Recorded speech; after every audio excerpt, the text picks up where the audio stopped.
After 2,000 years of exile from their homeland, what inspired Jews in the modern day times to return back to Israel? Shalom, friends. My name is Akiva Gersh with Israel in 5, where we give you everything Israel in 5 minutes. Please like and subscribe, and feel free to leave comments, ask questions, continue the conversation in the comments below. Let's continue. The Jewish people were exiled by the Romans in the year 70 with the destruction of Jerusalem, hundreds of thousands of Jews killed in a years-long war between the Romans and the Jewish people, 100,000 Jews sold into slavery, and many Jews sent into exile. And that exile will last for 2,000 years until the Jews come back home in the modern day times under the movement of Zionism, right? What is Zionism? Zionism is the idea that the Jewish people have a homeland in this world, that we started somewhere called Israel. That's our place, that's our home.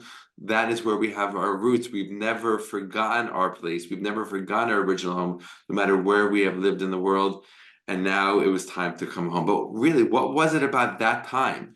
Zionism takes root, it takes off in the early 1880s. Why? What was the historical context? What was going on? Now we have to remember, like we said, the Jews were exiled, and they went in all different directions from the land of Israel, north, south, east, and west. And many Jews, huge communities, the majority of the Jewish world was in Europe. And the center of Jewish life in Europe shifted over time depending on the quality of the times for the Jewish people in those places. The Jewish people went through a lot in their time spent in Europe. Different places were better, different places worse. Different times were better, different times were worse. And that's why you can literally map out the movement of the Jewish people throughout Europe, because there were times when they were welcomed and there were times that they were kicked out. There are certain countries like England and France which kicked out the Jewish people multiple times, right? The expulsion of the Jews in 1492 was not the first expulsion of Jews and not the only one. It was the biggest one. Hundreds of thousands of Jews were kicked out, but there were many other places and many other times when Jews were expelled from these countries. So let's focus on Russia. Eventually, Russia becomes the main center of Jewish life for the Jewish people. And there are millions of Jews living there.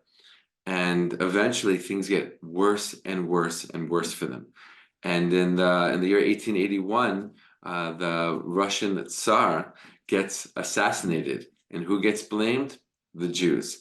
And as a result, that opens up the doors for pogroms, for these violent attacks on Jews for a few years. Many Jews are killed, property destroyed, synagogues destroyed.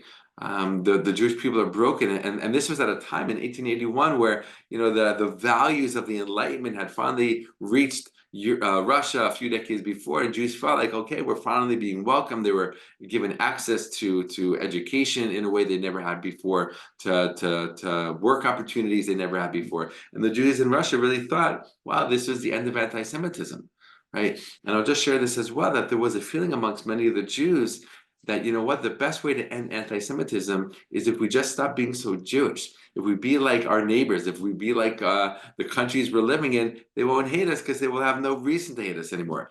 That came to a screeching halt, right? That bubble was bursted in the beginning of the 1880s when Jews were massacred in their homes and on their streets for no other reason, whether they were religious or not, whether they looked outwardly Jewish or not, whether they acted outwardly Jewish or not. They were killed for being Jews.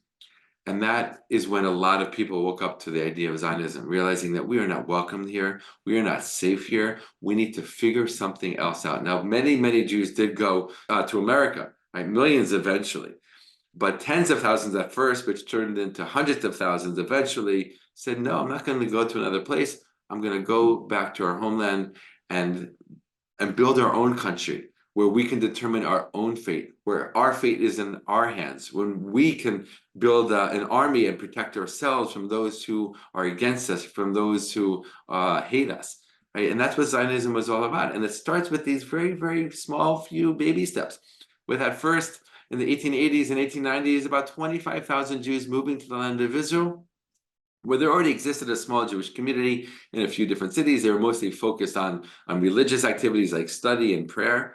These Jews came to settle the land. and to build farming communities and to plant the first roots, literally and figuratively, for what would eventually be, and in their eyes had to be, a Jewish state.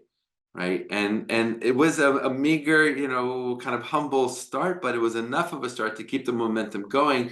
Then it eventually continues in the 1900s, the first decade, the second decade, until a movement is really growing and building, and a momentum is gained that will bring the Jewish people forward and the Zionist movement forward to statehood in 1948. But let's back up. Right, and just add one more piece. We talked about the anti-Semitism, the violence, the pogroms of the 1880s in Russia.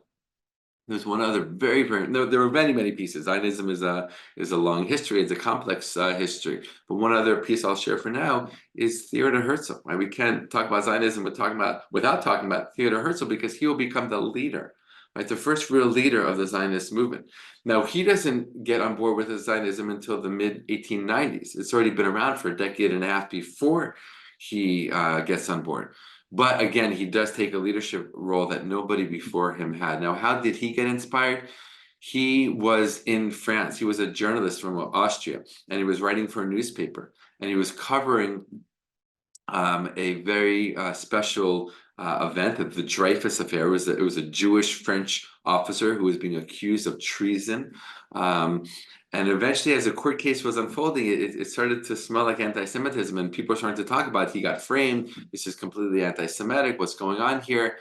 He got found guilty in a public ceremony. They took off his ranks, so they broke his sword, and they sent him into exile. And there is Theodor Herzl taking notes on his pad to report on this event for his newspaper. Now, he himself was Jewish, but he was one of those Jews raised in a family of Jews who felt that the best way to combat anti-Semitism is to stop being so Jewish and to assimilate as much as possible. And that's how he grew up.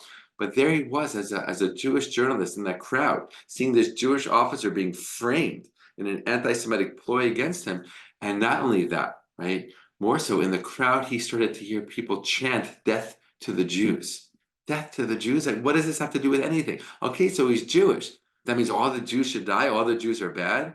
And in that moment, he realized, wow, everything I was taught, right? This whole upbringing of mine teaching me that anti-Semitism is on its way out because so many Jews are assimilating. He realized here Dreyfus was an assimilated Jew as well, right? And here, yet again, anti-Semitism was rearing its ugly head. And that was the moment that changed his life. And that was the moment that he realized that Zionism is the way forward, is the solution for the Jewish people, that is the main solution and way to get rid of anti-Semitism, or at the very least, for the Jews to be protected and to create their own place, create their own state, to protect themselves, to ensure themselves safety when the world wouldn't do it for them.